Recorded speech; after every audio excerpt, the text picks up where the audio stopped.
guys, how are you doing? I'm at home and I will be sitting at home for the next 2 weeks because the quarantine here was prolonged until the 18th of August when I'm allowed to go for work. Everything is still closed. Also, we now have to wear the mask even walking in the streets, which means that if I, for example, go out without a mask, or if even the mask will be somewhere here but not here, I'm gonna have a fine, which is about 84,000 tenge. Now I'm thinking about my running routine. Will I be able still to do that with no problems, or I will have to run in the mask, which I barely can imagine. It is summer now. It is very hot. When I run, I need more air, as anyone else, I guess. This is like crazy. I have no idea what I'm gonna do. Maybe I will go for running tomorrow. I hope that I'm not gonna get any fine, or maybe I will try to do something at home. But I have only like 64 square meters, and if I'm gonna start running here, that's gonna be very funny, and my neighbors will hate me, that's for sure. In this quarantine, I decided that I wanna read as many books as I can, and now I'm finishing the third book. It's called Atomic Habits. Amazing book, the best book I have read in maybe 3 or 4 years. It's really good written.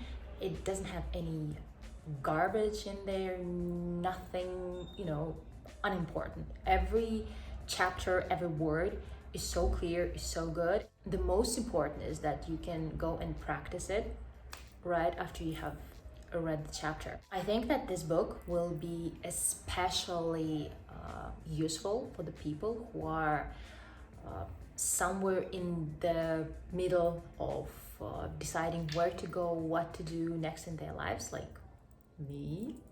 I've told you that I want to move to another country, so this book for me is, I don't know, it was like sent by the universe. This book, the author advises to make a list of the habits that makes you better, of the habits that makes you worse, meaning that with one habit you are developing yourself, you are bringing the value to your life, and with another you're just going down.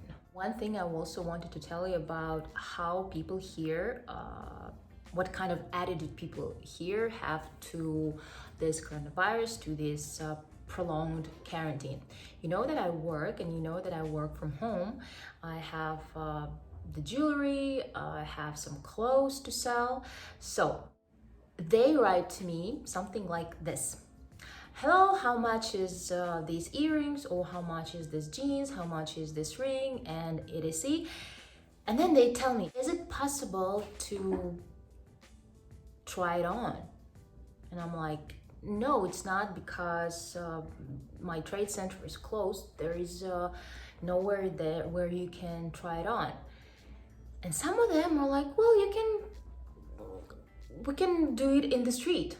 I'm like, no, I'm not gonna go out with my jewelry and show it to you in the street, because first of all, it's not convenient, and second of all, it's not secure. So people don't really realize how serious it is, because I can be sick with the coronavirus or something else, and they also can be sick. So I tell them, no, I can just send it to you by a taxi, or you can just pay to me, to my card, and then I will just bring it out to you. A lot of them make very angry faces. Well, not faces.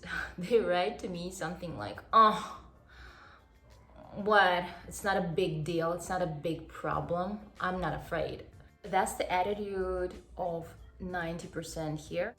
Another story which was so funny for me, well, in reality it's not funny, it's scary, because here 90% of people, they don't take all of this pandemic, all of these quarantine serious. So she did send me the money for the necklace, and she said, can I pick it up from your place during the day. And I was like, okay, yes, you can. Yesterday, on the 31st of July, it was the beginning of an Islamic holiday, Qurbanite. So she called me yesterday in the evening and said, oh, you know what, I cannot come today because we're having guests.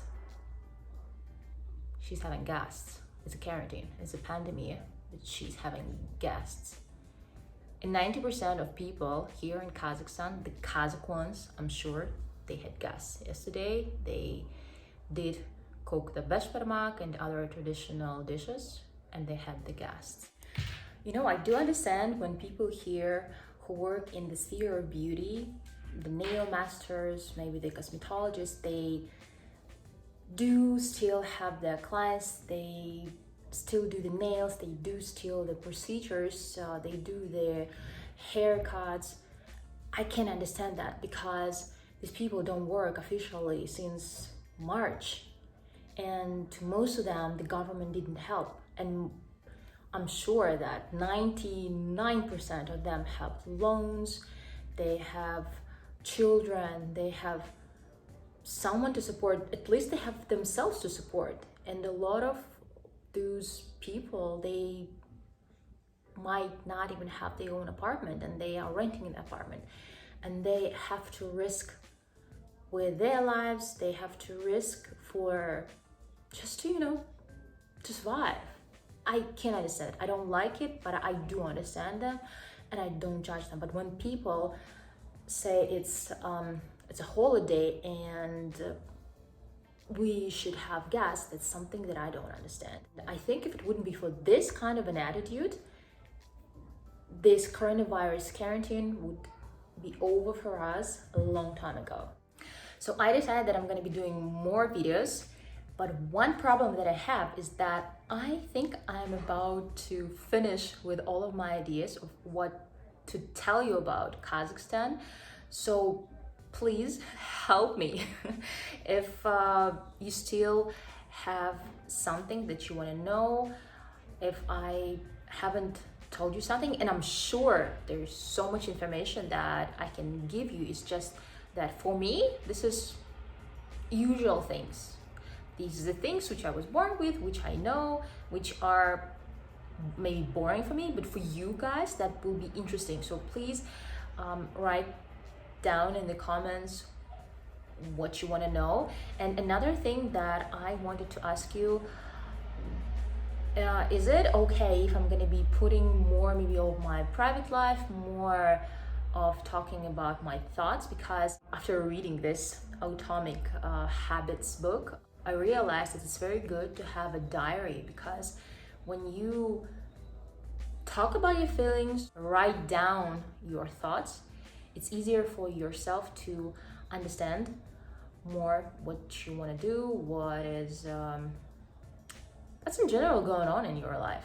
Here in my country, in my culture, to be a 33-year-old woman, it's kind of hard to have a clear mind, because you have so many musts, you have so many obligations. I'm sure there are so many girls like me who are out there, I mean in Kazakhstan, or maybe who were born in the same culture like me, who are made to get married, maybe who are made to have children, because now I hear you have to get married, you have to have a child, at least have a child. It's very hard in this atmosphere to figure out what you really want or who you really like. So for me now, it's really important to clean my surrounding, to clear my mind, to clear for myself what's the life will be for me, at least in the next 5 years.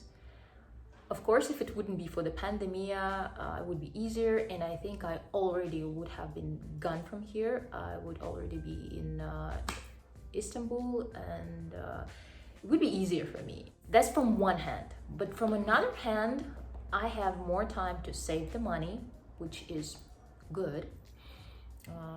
Nobody knows how it's going to be in the foreign country. Will I get the job at once, or what I'm going to do there? It's going to be hard, I guess, and I will need money. So yes, guys, I'm sorry that this video was more about me, but it's also good that you can see not only the things that you can visit in Kazakhstan, but you can also see a real life of a young woman here in Kazakhstan dealing with all of these cultural prejudices, cultural issues, and how I'm gonna go through all of this. I'm looking forward to your comments, to the things that you want to know more, and see you in the next video. Bye bye.